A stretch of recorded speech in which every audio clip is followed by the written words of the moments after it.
India amadi Pakistan anigi marakta lan lepnabagi yanakraba matung ahanba oina Prime Minister Narendra Modi na chair louduna mahaki residence da high level meeting pangthokhre.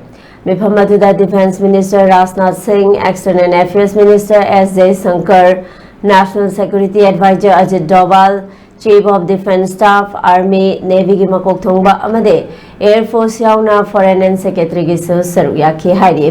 Amaromda India amasung Pakistan ki marakta ngarang ceasefire lauthokraba matungda Pakistan ceasefire ge Chanakanglon thugaiduna international border amade line of control the bomb kapsinduna attack torkre. Bokhaiba makhol Baramula amade Rajouri da ki hairi.